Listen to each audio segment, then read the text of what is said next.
It's really breathtaking. Every time I experience it, it's different. You really feel in the middle of nowhere.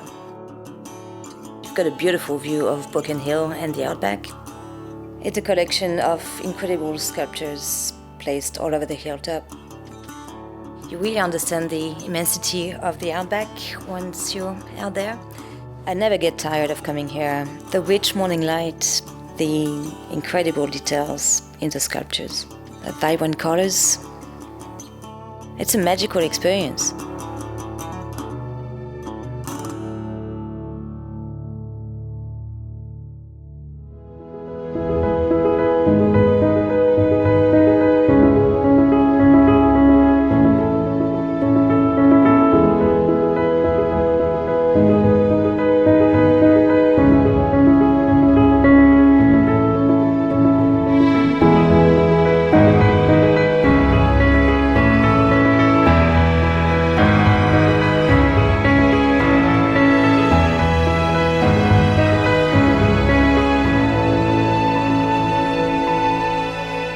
Wigs, dresses, shoes.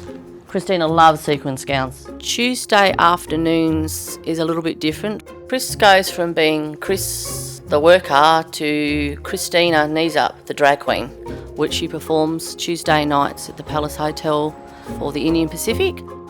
As I sort of paint, Christina starts coming through. The very important step is when you place that wig on your head and then your whole character is there. I mean, Christina is just there. Once the wig's on, she's ready to go.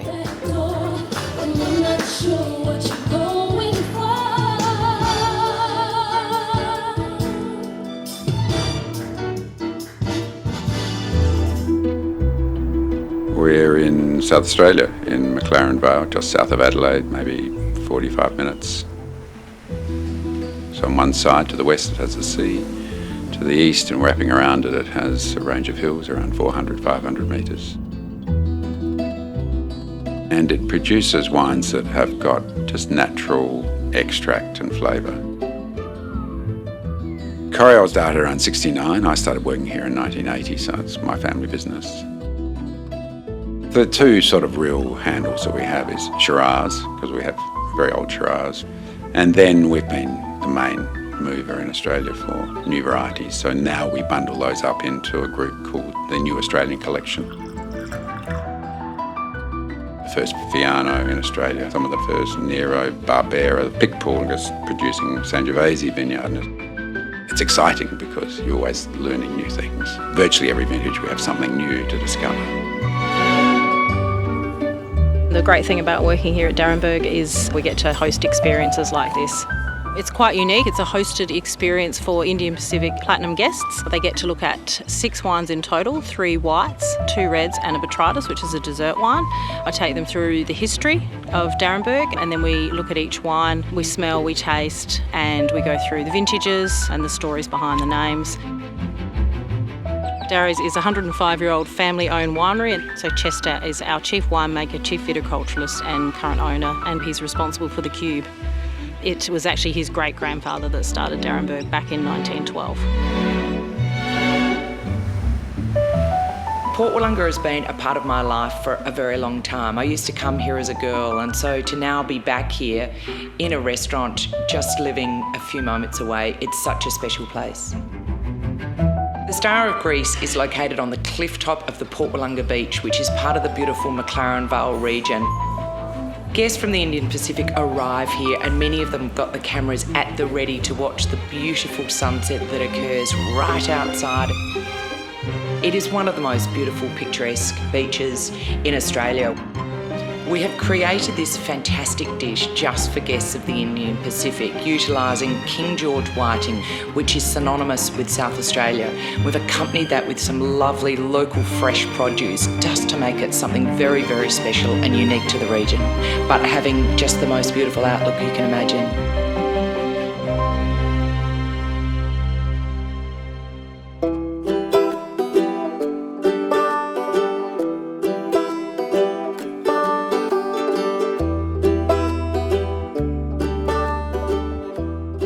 I do arrive to work in a 1973 Volkswagen camper. It's a bit of an affliction/addiction, which one thing, once you drive a Volkswagen Combi, you won't want to drive anything else. My name's Craig Viney, I'm the winemaker at Murray Street Vineyards. So Murray Street Vineyards was established in 2001. We're a relatively new winery in Barossa history, but the focus is on small batch, handcrafted, intimate wines. Every day is different for me. One day I'm out having a look in the vineyard, or I might be in the barrel store pumping wines in and out. The next day I'm in the lab sampling wines and tasting and testing. So when people like to visit wine regions when travelling, they might visit Bordeaux, they might visit the Napa Valley. Australia's best wine region is the Barossa Valley. The Indian Pacific is a food and wine journey which enables the guests to step off board and taste what the Barossa Valley really has to offer. There's a few things that Indian Pacific people have to do when travelling to the Barossa Valley. Murray Street Vineyards for a tasting in the lovely scenic tasting room. Maggie Beers for some nice food. Seppeltsfield for its history, nostalgia.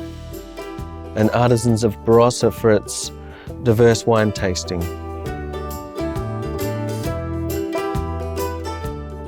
The balance of wine and food and pairing, that's how lucky we are in the Barossa, because we've got such great chefs, great restaurants, great produce, and also great grapes and great wine. I think it's a great thing that we get to showcase the Barossa to the Indian Pacific guests. It's eye-opening, it's an experience that they'll never forget.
Probably more of a cricket guy, I think. I mean, I can go and sit 5 days of a test match without any worries at all.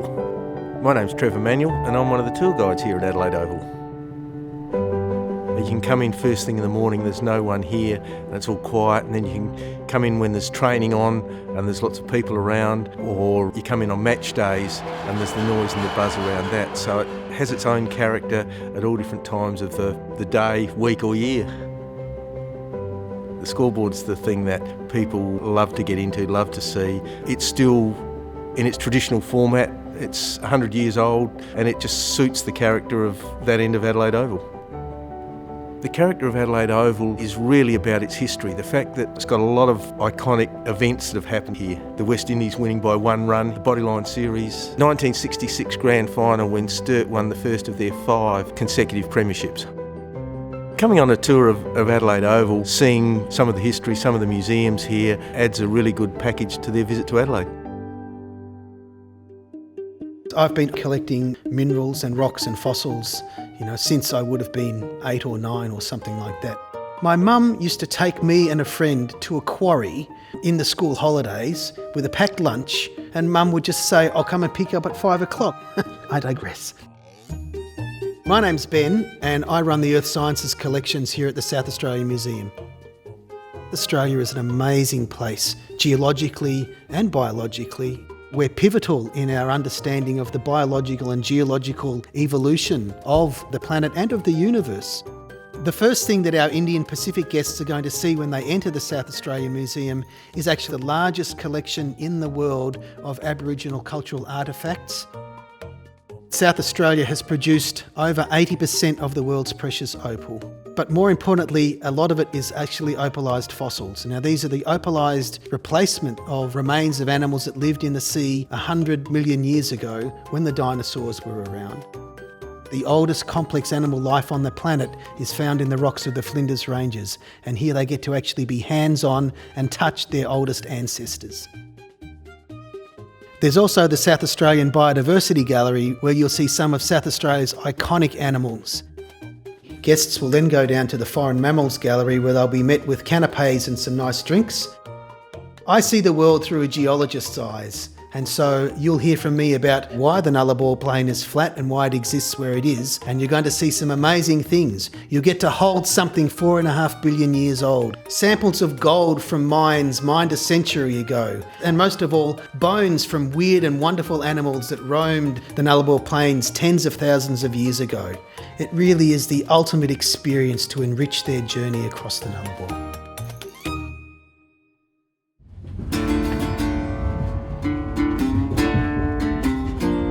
Well, I guess I sort of started falling in love with music when I picked up my first guitar at about 11 years old. As far as I know, I've been singing probably as early as I can remember. You know it's just your foolish pride, Layla. You got me. My name's Andrew Wishart, and I'm one of the very fortunate musicians who gets to sing and play on the Indian Pacific. The musicians and singers are on for a week, which encompasses playing on a lot of different platforms and of course off-train experiences as well, where you sing in some amazing places in the middle of Australia. Well, I remember my first trip on the Indian Pacific. I sort of woke up with bated breath because I'd never crossed the Nullarbor. And I remember rolling up the blinds and just sitting there for 15 minutes, just blown away by the sheer amount of space. Can't start a fire. Can't start a fire without a spark. This gun's so high. One of the stops across the Nullarbor is a little town called Cook. You know, when you get off and do a stop in the middle of the Nullarbor, it's so quiet. It's just nothing. And hot, usually. The stop at Rawlinna, which is literally in the middle of nowhere, and it's a massive sheep station, and the train stops there, and they get the experience of stepping off the train, and the first thing they see is a row of bonfires, and they see all these trestle tables with hors d'oeuvres and entrees and the bar set up, and then of course myself with the PA and the music set up to sing for them. And you can see that it would be in such a remote area and such a quiet area, and everyone's in such a happy, joyous mood. It's something that's quite hard to encapsulate. You've got to sort of be there to feel it.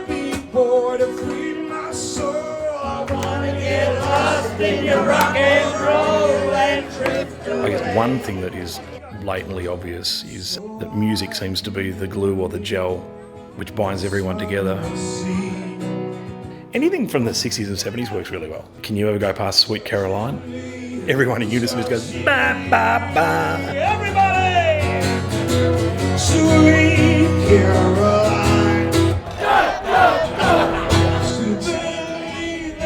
I guess being on the Indian Pacific is all about the experience of a lifetime, and I think having music and live singing on the train just adds to the experience. You're good sports. You're good sports.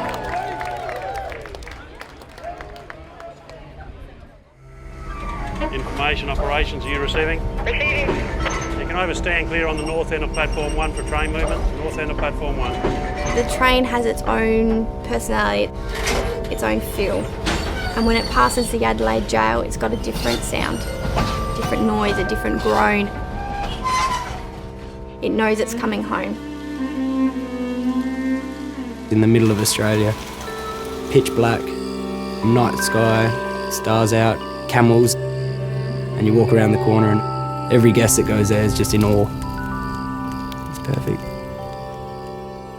Anything you touch on the train is heavy. The train that just left here is 901 metres and 1,759 tonne. It's not a job. It does get into your blood. Being away from home can be hard, but being on the train, they're your family. Like, I travel with the same people and they're my train family. And just the fact that you got to go off and do these tours, something different, it adds something more to talk about. It's just, I don't know, I love it. Each night when I go to bed, I'll make sure my window's open so I can fall asleep to the stars. It's beautiful. It's nothing that you'll see in the city. Yeah, have they finished the people moving task on platform 2? Yeah, that's affirmative. So I'm up at 5:30 to allow myself a little bit more time, because usually on the Gurn I'm working at one end of the train and I sleep at the other. It's good, you can get to work in 5 minutes, you don't have to worry about peak hour traffic in the car or anything like that. So in a normal restaurant I can't sit down and have a conversation, but here I can sit down and have a chat to one of my guests and hear about their stories. Okay, operations confirmation. They're not just a number, they're not just a customer, they are a guest. They are coming into our home, into our space. They like to share their stories and they like to feel that they're important, which on here they are. Okay, Leroy, I'm clear, he's up on the pin. Let's go.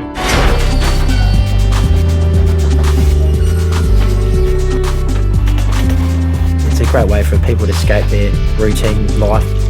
Some people are trapped in this little bubble and all of a sudden, bang, it's huge. You're leaving Adelaide and the next day you wake up and it's like the red outback desert, dust everywhere. Beautiful ghost gums, they light up like a bright light when the sun hits them. If you're heading into Catherine and it's 98% humidity and you've got these massive thunderclouds, as soon as you wake up you can feel it. You're like, yeah, we're in Catherine. Rolling hills of these beautiful flowers, purple and yellow. And it's those moments that stick in your head and stick in your mind. Day in, day out, day in, day out. Back and forth, back and forth. I woke up and there's kangaroos just looking in my window. You can look out on either side of the train and for as far as the eye can see, you've got the horizon. When there's clouds and the sun hits the clouds, it's just beautiful. So you've got blues, you've got purples, you've got these amazing oranges, but it's not just this one little ball, it's the whole sky. It is emotional for them and it is for us as well. We do get to form that friendship. And so when you have to say goodbye, you're like, oh, that was fun. Let's keep going.